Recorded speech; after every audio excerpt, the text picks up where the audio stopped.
Welcome to Welcome to Tales by Story Miss with Miss A. A today. Sit down, I bring you a relax, and touching enjoy the folktale of story. love, Don't forget to the subscribe. resilient spirit of a Nigerian mother, and the mysterious ways of destiny. It is a story of a woman who thought her fire had been extinguished, only to find that the embers of hope were waiting for a new wind.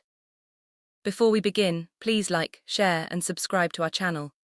Your support helps us keep these cultural lessons alive and ensures you never miss a journey into the depths of human courage and second chances. Now sit back as we journey into She Never Meant to Love Him, but Destiny Wrote Their Folktale. The steam from the tea was still rising when the first knock echoed, sharp, metallic, and final. Mariam was laughing at something her youngest son had said, her hand resting on the very table she had polished for 15 years. She didn't know that in 60 seconds, the wood beneath her fingers would no longer belong to her. Standing at the gate weren't friends or neighbors. They were men in grey suits holding clipboards and a cold, laminated truth. Moses had sold the house. While Mariam was packing school lunches and scrubbing floors, her ex-husband was signing away their sanctuary from the comfort of his new luxury villa. He didn't just leave his family, he erased the ground they stood on. "You have 30 days, the lawyer said, his voice as empty as the hallway behind her. How does a woman in her mid-50s, with 4 children and a heart scarred by betrayal, survive a world that wants to make her invisible? She didn't know it yet, but the same destiny that allowed her walls to crumble was already building a bridge to Daniel, a man who had all the gold in the world but not a single soul to call him home. This isn't just a romance, it's a battle between a bitter past and a fated future. The morning began like any other, with the chaotic symphony of a household of 5. Mariam, a woman whose face bore the elegant map of 55 years of resilience, was buttering toast. Her 4 children, 2 teenagers and 2 younger ones, chattered about school projects and forgotten socks. In the kitchen of the house she had called home for 2 decades, Mariam felt a rare moment of peace. She had survived a bitter divorce from Moses 3 years ago. He had moved into a gleaming new glass-fronted villa across town, leaving her with the memories and the creaking floorboards of their family home. She thought the worst was behind her. Then came the knock. It wasn't the rhythmic tap of a neighbor. It was a sharp, authoritative strike that silenced the children. Mariam wiped her hands on her apron and walked to the gate. Standing there were 2 men, a lawyer with a leather briefcase and an estate agent with a cold, professional smile. "Mrs. Mariam," the lawyer asked, not waiting for an answer. We are "We are here on here on behalf of the behalf of new the new owner, owner. Mr. Moses. Mr. Moses finalized the sale of this property last week." The world tilted. The smell of burnt toast drifted from the kitchen, but Mariam couldn't move. "Sold," she whispered. "He doesn't live here, we live here." The title was in his name alone, the agent said, handing her a thick envelope. "The new owners take possession in 30 days. You have 4 weeks to vacate the premises." Mariam looked back at her children through the window. They were still laughing, unaware that the roof over their heads had just been pulled away by the man who was supposed to protect them. The bread of her morning had turned to ash. The documents felt like lead in Mariam's hands. As the men walked away, their polished shoes clicking against the pavement, she stood paralyzed at the gate. Moses had not just sold a house, he had sold their history. Every growth mark etched into the doorframe, every stain on the carpet from a spilled holiday juice, sold. She walked back inside, her legs feeling like hollow reeds. "Who was it, Mama?" her eldest daughter Sarah asked, sensing the sudden shift in the atmosphere. Mariam looked at her 4 treasures. They were the reason she woke up at 5:00 a.m., the reason she worked 2 jobs, the reason she never complained about her aching back. How could she tell them their father had rendered them homeless? "We're going to have an adventure," Mariam said, her voice trembling but holding firm. It was the lie of a protective mother. "We're going to find a new place, a smaller place, something cozy." The confusion on their faces turned to realization as Sarah snatched the papers from the table. "He sold it. He bought a mansion for himself and sold our home." The anger in the room was thick enough to suffocate. Mariam didn't join in the shouting. She couldn't afford the luxury of rage. She had 30 days to find a miracle.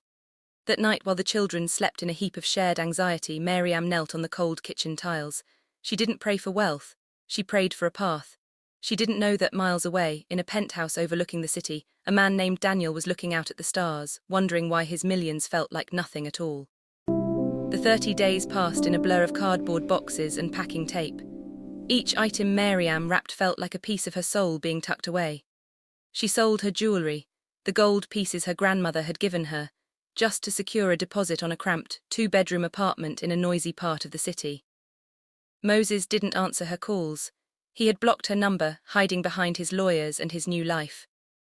On the final day, the moving truck, a rusted vehicle she had barely been able to afford, sat idling at the curb. The children carried their own boxes, their faces grim and aged beyond their years. Maryam was the last to leave. She walked through the empty rooms, the echoes of her past life mocking her. She stopped at the master bedroom. She remembered the day she brought her firstborn home to this room. She remembered the nights she cried herself to sleep after Moses left. Now, even the walls that held her secrets were gone. "Mama, the driver is waiting," her youngest son called out. Maryam took one last breath of the familiar air and walked out, locking the door for the last time. She dropped the key into the mailbox. As the truck pulled away, she didn't look back. She sat in the cramped front seat between the driver and her youngest, her eyes fixed forward. "Destiny is a strange weaver," she whispered to herself. She felt broken, but in the grand folktale of her life, this wasn't the ending. It was the grueling prologue. While Maryam was counting pennies for bus fare, Daniel was counting his regrets. At 52, Daniel was the man every newspaper wanted to interview. He was the titan of tech, the bachelor who had built an empire from a garage. His penthouse was a masterpiece of marble and glass, filled with art that cost more than Maryam's sold house. But Daniel lived in a golden cage. He woke up to the sound of a digital assistant, ate breakfast prepared by a chef who didn't know his middle name, and spent his nights looking at a dining table that sat 12 but usually only held one. He had never married. In his youth he was too busy building, in his 30s he was too guarded, and now in his 50s he felt like a relic. "You're a legend, Daniel," his business partner would tell him. "A legend is just a story about someone who is usually dead," Daniel would reply with a dry wit. He was tired of the shallow dates with women half his age who looked at his watch instead of his eyes. He was tired of the yes men who laughed at jokes that weren't funny. He felt a profound, aching void, a hunger for something authentic, something scarred, something real. That evening, Daniel's assistant handed him an invitation to a charity gala for displaced families. "I'm not going," Daniel said, tossing the card onto the marble island. "It's good press, sir," the assistant insisted. Daniel sighed. He didn't care about press. But something, a tug at his spirit, a whisper of the fate he didn't yet believe in, made him pick the card back up. The gala was a sea of silk and hypocrisy. Maryam was there, but she wasn't a guest. She had taken a job with the catering company to make extra money for her children's school fees. In her white server's shirt and black trousers, she moved through the crowd like a ghost. She was invisible to the wealthy elites who plucked champagne flutes from her tray without a glance. She was exhausted. Her feet throbbed, and her heart was heavy with the news that her son needed a new inhaler she couldn't yet afford. Daniel stood in the corner of the ballroom, nursing a drink he didn't want. He watched the room with a cynical eye until he saw her. She wasn't the youngest woman in the room, nor the most flamboyantly dressed, but there was a gravity to her. Maryam carried herself with a quiet, regal tiredness that stopped Daniel's breath. While others were loud and performative, she was focused and graceful. Then it happened. A hurried guest bumped into Maryam, sending a tray of appetizers tilting dangerously. Daniel, acting on an impulse he couldn't explain, stepped forward and caught the edge of the tray. Their hands didn't touch, but their eyes met. In Maryam's eyes, Daniel saw a lifetime of storms and a fierce, protective fire. In Daniel's eyes, Maryam saw a loneliness that mirrored the emptiness of her new apartment. "I've got it," Daniel said softly. His voice wasn't the voice of a billionaire, it was the voice of a man. "Thank you," Maryam replied, her voice steady despite her racing heart. The moment lasted only 3 seconds before the floor manager hurried over to scold Maryam. But the ink was already on the page. Destiny had just started writing. The floor manager, a man half Maryam's age with a double-breasted suit and a triple-sized ego, snapped his fingers in her face. "Watch the tray, not the guests. You're here to serve, not to socialize with the donors." Maryam's cheeks burned. She lowered her gaze, the familiar weight of humiliation settling on her shoulders. She was a mother of 4, a woman who had managed a household and a budget for decades, yet here she was being scolded like a child in front of a man whose cufflinks probably cost more than her monthly rent. "It was my fault," Daniel said, his voice dropping an octave. It wasn't a suggestion, it was a command. I stepped I into her stepped into her path, path, apologized to her. apologized to her. The manager blanched. He knew exactly who Daniel was. "Oh, Mr. Sterling, I didn't realize. My apologies, sir, and to you, Maryam." The apology to her was clipped and forced, but it was the first time in years a man had stood up for her. Maryam looked at Daniel, really looked at him. She saw the silver at his temples and the weariness in the corners of his eyes. "You didn't have to do that," she whispered. "I didn't like his tone," Daniel replied simply. He wanted to say more. He wanted to ask her name, to ask why her eyes looked like they had seen 1,000 storms, but a swarm of socialites descended upon him, pulling him back into the gilded cage of his life. Maryam slipped back into the shadows of the kitchen, her hands shaking. For the first time since the eviction, she didn't feel like a victim. She felt seen. The gala ended at 2:00 a.m. Maryam changed out of her uniform, her feet screaming in protest. She walked to the bus stop, the night air chilling her skin. The city was quiet, save for the occasional roar of an expensive engine. A black sedan slowed down as it approached the curb. Maryam gripped her bag tight, her survival instincts flaring. The window rolled down, revealing Daniel. "It's late," he said. "The buses don't run frequently at this hour. Let my driver take you home." Maryam stiffened. Life had taught her that nothing from a powerful man was free. "I'm fine, Mr. Sterling. I've looked after myself this long." Daniel looked at her, not with lust but with a profound, quiet respect. "I'm sure you have, but even the strongest people deserve a seat when they're tired. No strings, just a ride." Something in his voice, a lack of pretension, broke through her guard. She thought of her children sleeping in their cramped rooms and her own aching knees. She opened the door and slid into the leather interior. It smelled of expensive cedar and something else, loneliness. "Where to?" Daniel asked. She gave the address of the crumbling apartment complex. As the car glided through the streets, the silence between them wasn't awkward. It was the silence of two people who had spent too much time talking to people who didn't listen. The sedan pulled up in front of the peeling grey paint of Maryam's new building. Daniel looked at the flickering streetlights and the laundry hanging from the balconies. It was a world away from his penthouse, yet it felt more alive. "Thank you," Maryam said, her hand on the door handle. "Wait," Daniel said, reaching into his pocket. He pulled out a small embossed card. "My personal number, if you need anything, or just someone to talk to who won't snap their fingers at you." Maryam looked at the card. "Why are you doing this? You don't know me." Daniel leaned back, his silhouette framed by the dim light. "Because I've spent my whole life surrounded by people who want my money. You're the first person I've met in years who looked at me like I was just a man." Maryam took the card. "Good night, Daniel." He watched her walk into the building, her head held high despite the shadows. He stayed there for 10 minutes after she disappeared, watching the light click on in a third-floor window. For the first time in his life, Daniel didn't want to go home to his marble floors. He wanted to know what was happening behind that third-floor curtain. The following Saturday, Maryam was at the local discount market, calculating the cost of beans versus rice. Her budget was a battlefield. Looking for something specific, a voice boomed behind her. She spun around, expecting a store clerk. Instead, she found Moses. He looked tan and prosperous, wearing a silk polo shirt that probably cost as much as her grocery bill. "Moses," she breathed, her heart hammering. "What are you What are doing you here? doing This here? isn't This your isn't your neighborhood." neighborhood. "I was passing through. Thought I'd see how the adventure was going," he sneered, his eyes scanning her cheap coat. "I heard you're waitressing now. How the mighty have fallen, Maryam. You should have just stayed quiet and accepted the allowance I offered." "You sold our children's home, Moses," she said, her voice trembling with a cold, hard anger. "There is no allowance that buys back their peace of mind." "They'll get over it, they're resilient," he dismissed her with a wave of his hand. "Just don't come crying to me when the rent is due. I have a new life now, a new house, a new partner." He walked away, leaving Maryam standing in the aisle with a bag of rice in her hand. She felt small, she felt defeated. Then her hand brushed against her coat pocket. She felt the sharp corner of Daniel's card. That night the apartment felt smaller than usual. The youngest was coughing, the pipes were humming, and the memory of Moses' smug face was a poison in Maryam's mind. She sat on the tiny balcony, the city lights blurred by her tears. She took out the card. She told herself she wouldn't call. She told herself she was a grown woman who didn't need a savior.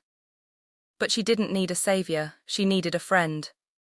She dialed the number. It picked up on the second ring.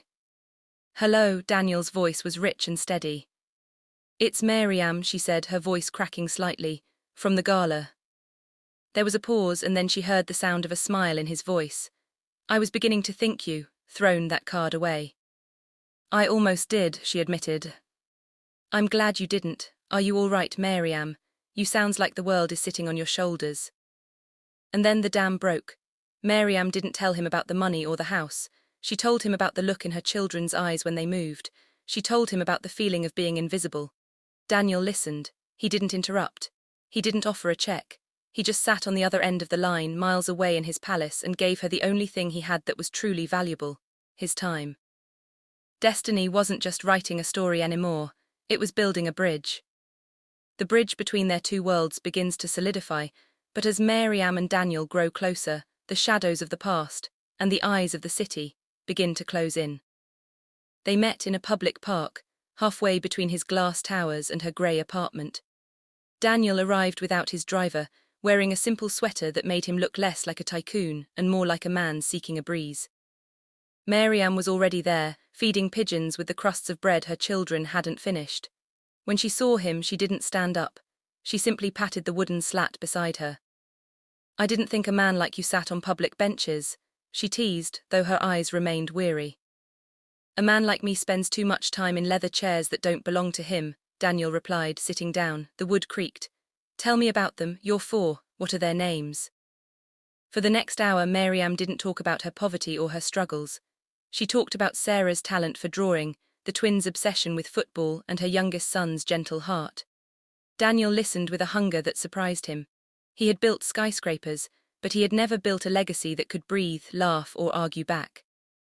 "You're lucky, Maryam," he said softly. She looked at her worn shoes. "I don't feel lucky when the electricity bill arrives." "Wealth is what you can't lose in a divorce," Daniel countered. "You kept the only parts of that marriage that mattered. Moses is the one who is bankrupt." Word travels fast in a city built on gossip. Moses had seen Maryam getting into a luxury sedan, and his pride, the only thing he valued more than his money, was strung. He couldn't stand the idea of the woman he had discarded being picked up by someone more powerful than himself. He showed up at Maryam's new apartment on a Tuesday evening. The hallway smelled of boiled cabbage and damp concrete. When Maryam opened the door, her heart sank. "What do you want, "What do Moses? you The want, kids are doing Moses? The homework." kids are doing homework." "I saw you, Maryam," he sneered, pushing his way into the tiny living room. He looked around with disgust. Living in this hole, yet playing Cinderella with Daniel Sterling. Do you think a man like that wants a middle-aged woman with 4 baggage-laden kids? You're a distraction, a charity project." "Get out," Maryam said, her voice a low, dangerous hum. "He'll tire of you in a month," Moses continued, his voice rising. "And when he drops you, don't think you can come crawling back for more child support. I've seen the photos. If you're dating a billionaire, you don't need my money." Sarah, the eldest, stepped out of her room, her eyes blazing. "We don't want your money, Dad. We just want you to leave Mom alone." Moses laughed, a dry, hollow sound, and walked out, slamming the door so hard a framed picture of the children fell and cracked. 2 days later, Daniel asked to meet the children. Maryam was terrified. She spent the afternoon cleaning the small apartment until her fingernails were raw. She cooked a traditional stew, the kind that filled the hallways with the scent of home and spices. When the knock came, it wasn't the sharp strike of the lawyer or the heavy thud of Moses. It was a polite, rhythmic tap. Daniel entered holding a box of high-quality art supplies for Sarah and footballs for the boys. He didn't act like a guest. He acted like a man entering a sanctuary. He sat on the mismatched sofa, his long legs taking up most of the room, and he ate the stew as if it were the finest meal in the city. The children were skeptical. They had been burned by the man who was supposed to love them most. They watched Daniel with narrow eyes, waiting for the catch. So, the youngest son asked, "Are you going to buy my mom a house?" Maryam turned bright red. "Kofi, we don't ask that." Daniel didn't flinch. He looked the boy in the eye. "No, your mom is the one who builds the home. I'm just hoping she'll let me stand under the roof she's already built." The room went silent. For the first time, the children didn't see a rich man. They saw a man who was asking for permission to belong. The honeymoon phase of their quiet meetings was shattered when a local tabloid ran a grainy photo of them at the park. The headline was cruel. Sterling Silver, tech titan dating divorced mother of 4. The internet was a swarm of judgment. People commented on Maryam's age, her clothes, and her obvious motives. Daniel's board of directors was concerned about his image. It looks like a midlife crisis, Daniel, his partner warned. People want to see you with a starlet, not a waitress. Daniel sat in his boardroom, the cold light of the morning reflecting off the mahogany table. He looked at the photo. He saw Maryam's tired smile and the way she held her head high despite everything. She's not a waitress, Daniel said, his voice echoing in the silent room. She is the strongest person I have ever met. And if my association with her damages the company's image, then perhaps the company's image is built on sand. He stood up and walked out of the meeting. He didn't care about the stocks. He cared about the woman who was currently staring at that same headline in a grocery store line, feeling the eyes of the world burning into her back. Maryam sat on her bed, the tabloid crumpled on the floor. She felt the old weight returning, the feeling that she was a burden, a problem to be solved. She loved Daniel. She loved the way he listened, the way he respected her boundaries, and the way he made her feel like a woman again, not just a provider. But was her love worth his reputation? She picked up the phone to call him, to tell him that they should stop. That the worlds of a billionaire and a woman with 30 days of survival left in her pocket could never truly merge. Before she could dial, there was a knock at the door. Not at her apartment door, but a commotion in the street below. She ran to the balcony. A fleet of trucks was parked outside, not moving trucks but renovation crews. And in the center of the chaos stood Daniel, holding a bouquet of simple wildflowers and a legal folder. "What are you doing?" she shouted down, her heart racing. "I'm not buying you a house, Maryam," he shouted back, ignored the neighbors leaning out of their windows. "I bought the whole building. No one will ever knock on your door and tell you to leave again. Not Moses, not a lawyer, not anyone." The neighbors cheered, but Maryam felt a tear slide down her cheek. It was a grand gesture, a kingly gift, but it was also a choice. By doing this publicly, Daniel had tied his fate to hers forever. There was no going back. Owning the building didn't solve everything. It made Maryam a target. While her children finally slept without the fear of eviction, the neighborhood whispers turned into loud shouts of envy. People she had known for weeks now looked at her with suspicion, wondering what tricks a woman of 55 had used to ensnare a titan like Daniel. "I didn't ask for this, Daniel," Maryam said one evening as they sat in her small kitchen.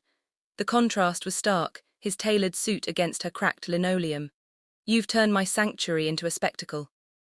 Daniel reached across the table, his hands rougher than people expected from a man of wealth. "I didn't do it for the spectacle. I did it because I couldn't sleep knowing someone held the power to move you like a piece on a board." "But I've always moved myself," Maryam countered, her pride flickering.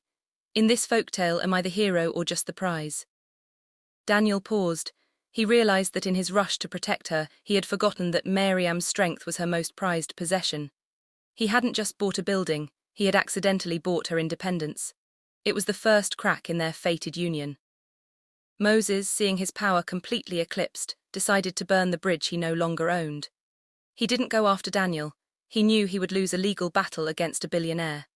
Instead, he went after the only thing Maryam valued more than her dignity, her children. He filed for full custody, citing instability and negative media influence. He used the tabloid headlines about Maryam and Daniel as evidence that she was prioritizing a high-profile romance over the privacy and safety of her minors. The summons arrived on a rainy Tuesday. Maryam felt the blood drain from her face as she read the legal jargon. Moses was using Daniel's wealth as a weapon against her. He was arguing that her association with a man like Daniel made her an unfit, distracted mother. "He wants to take them," Maryam whispered to the empty room. "He doesn't even want them, he just wants to take them from me." Destiny was demanding its first painful choice. To keep her children, she might have to lose the man who had finally made her feel alive. Daniel's world was also fracturing. His investors, wary of the custody battle drama and the constant paparazzi at his office, gave him an ultimatum. "Step back from the woman, Daniel, at least until the dust settles," his lead counsel advised. "The optics are terrible. You're being painted as the homewrecker in a family court case. It's affecting the merger." Daniel looked at the spreadsheets. For 30 years, these numbers had been his heartbeat. Now they looked like cold, dead ink. But he also knew that if he fought for Maryam in court, his presence might actually help Moses' case by proving the media circus argument. He went to Maryam that night. They didn't even sit down. "If I stay," Daniel said, his voice thick with emotion, I "I give him give the him the ammunition he ammunition needs he to needs to prove your prove life your is life is unstable. If unstable. I leave, I leave you to If I fight this leave, monster I leave alone." you to fight this monster alone." "Then you have to leave," Maryam said, her heart shattering into a million pieces. "Because there is no version of this story where I lose my children."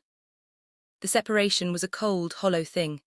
Daniel moved to a satellite office in another city, and Maryam returned to her quiet life of labor and mothering. The paparazzi, bored by the lack of romance, eventually drifted away. Without the billionaire boyfriend in the picture, Moses' case lost its teeth. The judge saw his suit for what it was, a bitter man's attempt at revenge. Maryam won.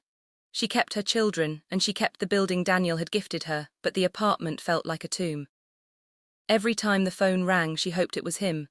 Every time she saw a black sedan, her breath hitched, but Daniel honored her choice.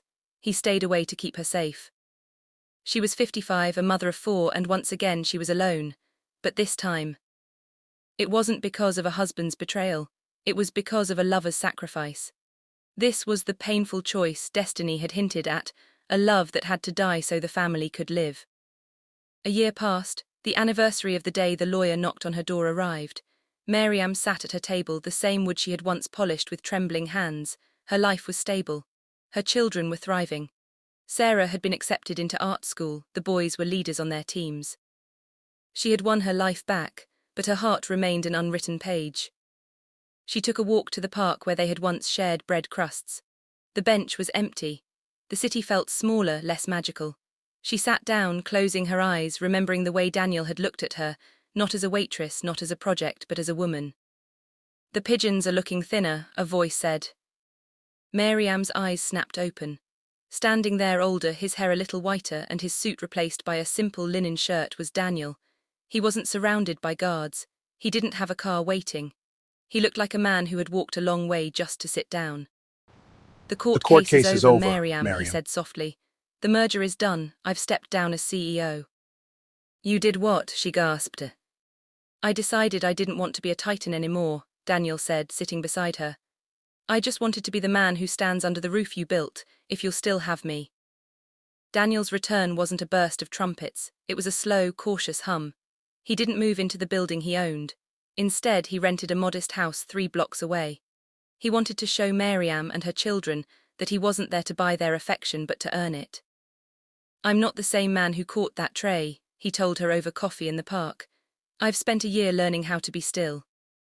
Maryam looked at him, searching for the shadow of the tycoon. It was gone. In its place was a man who looked at peace with his choices. But as they walked back to her apartment, they saw the silhouettes of 4 children watching from the balcony. The kids remembered the chaos. They remembered the court papers and their mother's late-night tears.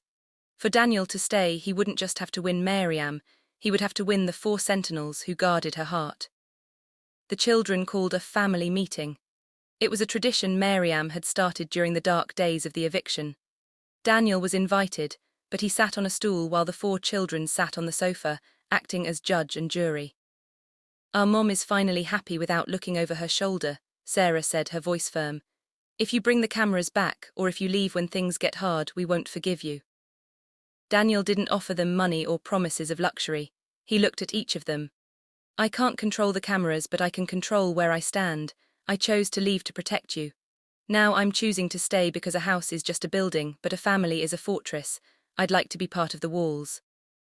The youngest son, Kofi, walked over and handed Daniel a football. "Can you actually kick this, or are you too old?"